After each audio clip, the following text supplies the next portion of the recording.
Most people know Harry Houdini as the greatest escape artist who ever lived. Houdini was the most famous magician in the world in the early 1900s. Escape artist, illusionist, showman. But later in his life, he became obsessed with something else: exposing fake psychics, which, if you really think about it, is basically a magician declaring war on other magicians. At the time, there were mediums claiming they could talk to the dead. People grieving lost loved ones would sit in dark rooms while these spiritualists performed seances and supposedly summoned voices from the afterlife. And Houdini knew exactly how they were doing it, because they were using the same tricks magicians used: hidden wires, false compartments, misdirection. So Houdini started attending seances in disguise, and every single time he saw a trick, he would stand up and reveal exactly how it all worked. He wasn't doing it to ruin the fun. He did it because he hated watching people get manipulated by illusions they didn't understand. And the lesson Houdini kept repeating over and over was simple: once you understand the trick, the magic disappears. You see, Houdini understood something that still matters today. The trick only works if the audience doesn't know where to look. Think about it. Have you ever watched a magician and thought, how in the hell did they just do that? The coin disappears, the card changes, the assistant gets sawed in half, and you're staring right at the trick the entire time. Then later, someone explains exactly how it works, and suddenly you feel like the biggest idiot alive. Because the secret isn't complicated at all. The magician didn't make the coin disappear, he just made you look somewhere else. That's it. That's the entire thing. Magic isn't really about deception. It's all about attention control. And once you understand that little piece of psychology, you start noticing something just a little weird. Because misdirection doesn't just exist on a stage. It shows up everywhere: in advertising, in social media, in our politics, in news cycles. Any place where someone benefits from controlling what you pay attention to. And suddenly you start realizing the biggest magic show in the world might not be happening in Vegas. It might be happening on your phone. Today, we're talking all about misdirection, how magicians use it, why it works, and why understanding it might be one of the most important skills you can have if you want to navigate the modern world without getting played like the audience in a card trick.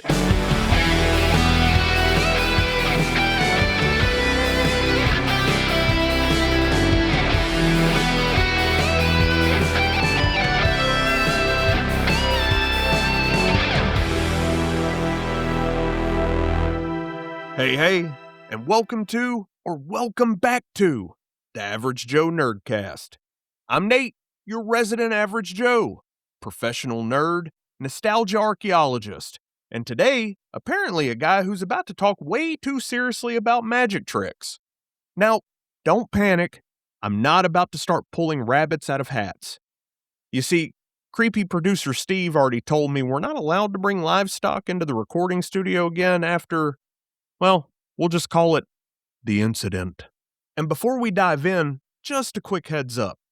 This is Checkpoint Thursday, which for anyone new around here is our weekly detour where we step away from the big deep dive arcs and just talk about something interesting, weird, or thought-provoking while we catch our breath between the bigger episodes. Also, full transparency. If you're wondering where last Thursday's episode was, yeah, that one's on me. If you caught any of my Resident Evil episodes, then you know I decided it would be a fantastic life choice to attempt an insanity run on Resident Evil Requiem. Which sounded like a great idea right up until I realized that meant hours of getting absolutely bullied by mutated nightmare monsters, puzzles designed by sadists, and whatever cursed demon invented the phrase limited resources. So, between dying 378 times and questioning every single decision I've ever made as a gamer, last Thursday's Checkpoint episode well, it didn't happen. But the good news is, the insanity run is finally over. Victory achieved. Keyboard survived. Sanity, it's questionable. And after that experience, I figured my brain deserved something relaxing to talk about. So, naturally, I thought, you know what sounds like a nice break from survival horror stress? Psychology, manipulation, and the art of misdirection. Which, now that I say it out loud, actually sounds suspiciously like a Resident Evil puzzle room. But today, we're talking about magic. And not the Hogwarts kind, the psychological kind. Because once you understand how misdirection works on a stage, you start noticing it in places you didn't expect. And that's where things get really interesting.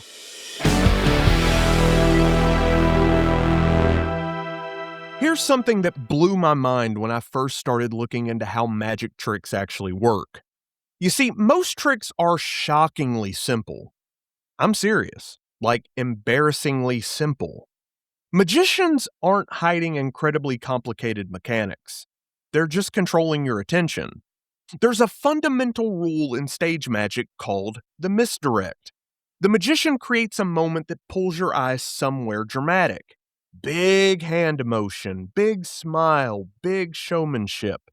Meanwhile, the actual move, the secret, happens somewhere quieter. Your brain simply can't track both.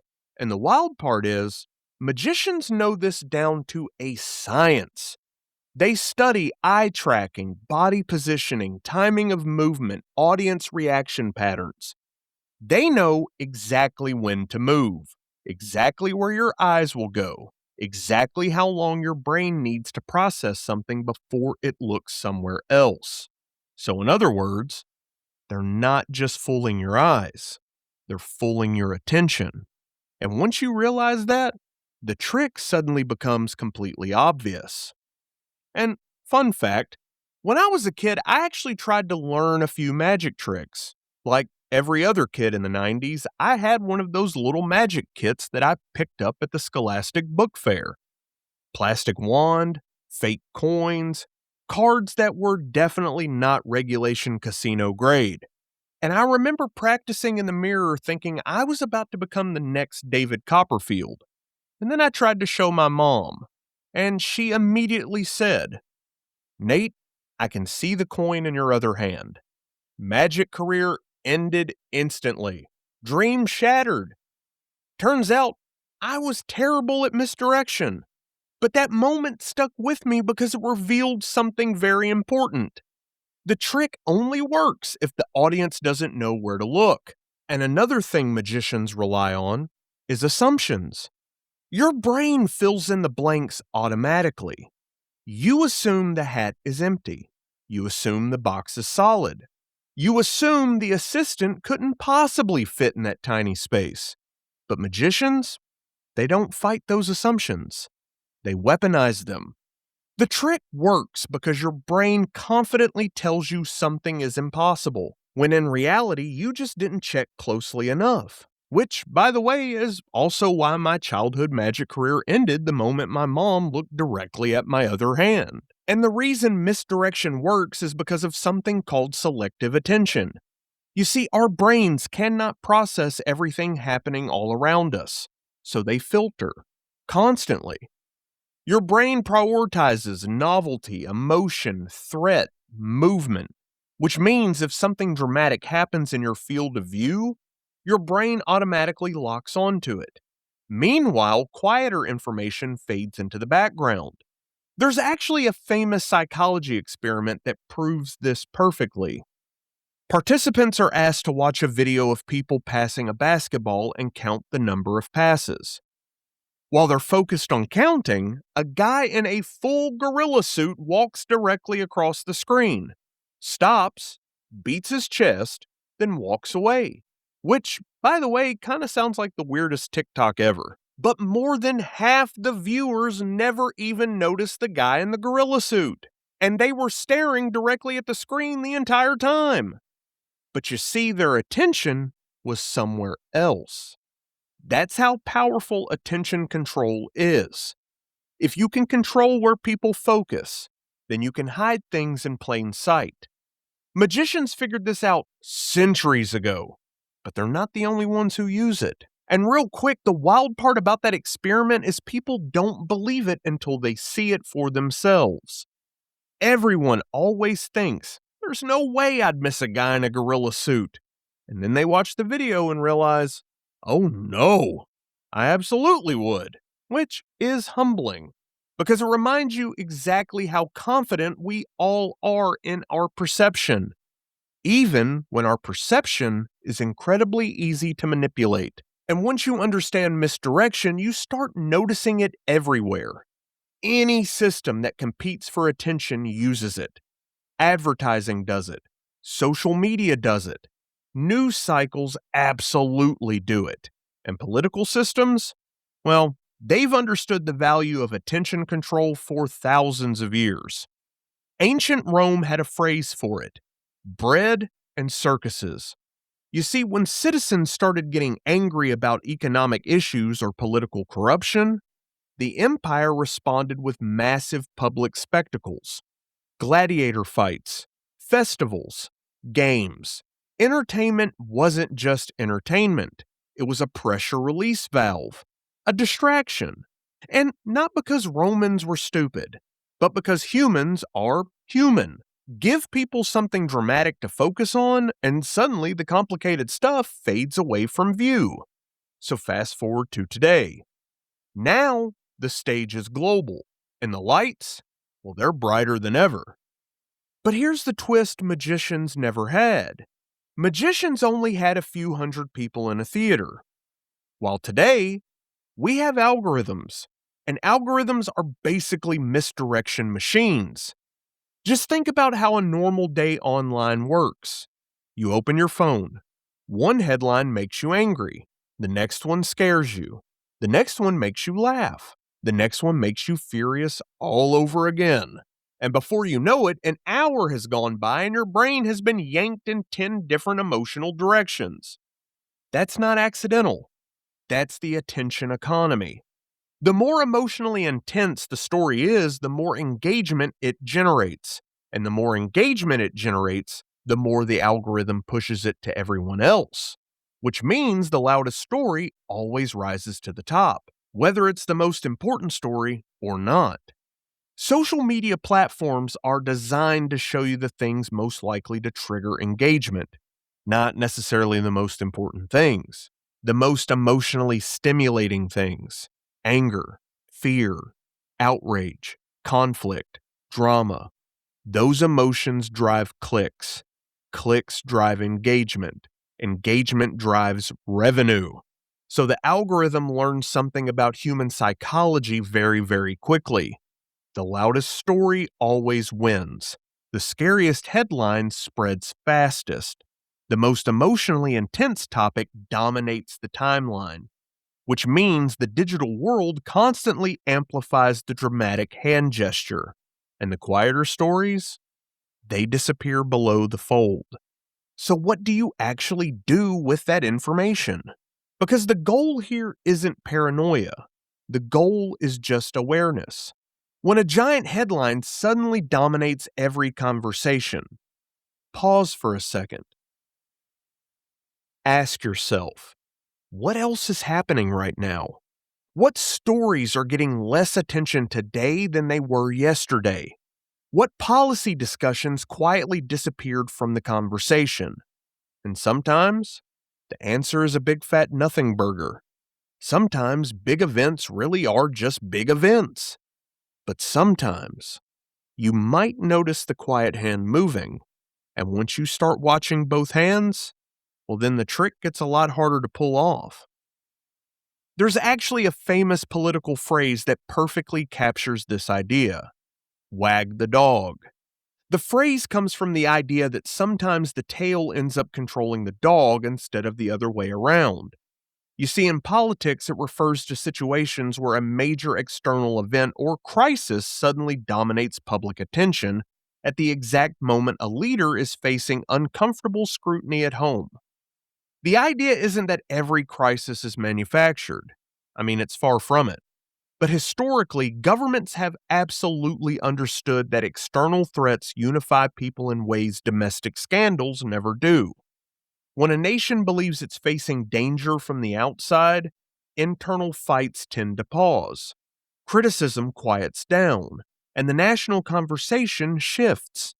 The term actually became mainstream in the 1990s after a political satire film called Wag the Dog imagined a fictional president distracting the public from scandal by staging a fake war. Now, obviously, that movie was satire, but the reason the concept resonated so strongly with audiences was because people recognized the pattern. When the stakes feel existential, attention moves fast. And when attention moves fast, the original conversation can disappear almost overnight. Again, that doesn't mean every international crisis is a distraction. The world we live in is very, very complicated, but it does mean something important. Powerful institutions throughout history have always understood one very simple rule. If you want to change the conversation, change what people are looking at. Now, I'm not saying every major event is a distraction. The world is chaotic. Sometimes news breaks and it deserves your full attention. But history and psychology both show us something important. When attention becomes the battlefield, misdirection becomes a very powerful tool. Magicians know it, advertisers know it, media systems know it, political systems know it, and the only real defense against it is understanding how the trick works. Because once you understand misdirection, then you stop staring at the flashy hand and you start asking the question that ruins the trick every time. The same exact question Houdini asked every time he exposed a seance. Where's the other hand? And creepy producer Steve just texted me and said, Nate, you realize you just explained the entire internet, right? And fair. And that's it. But before I get out of here, shout outs as always. Shout out to my player 2. Thank you for always entertaining my weird episode ideas when I come running into the room like, hey, what if the entire news cycle is just a giant magic trick? And shout out to everyone behind the scenes that help keep this ship sailing onward. You know exactly who you are. And shout out to all of you right now listening. And if you enjoyed the episode, please follow the show. Then drop a rating or review wherever you're listening.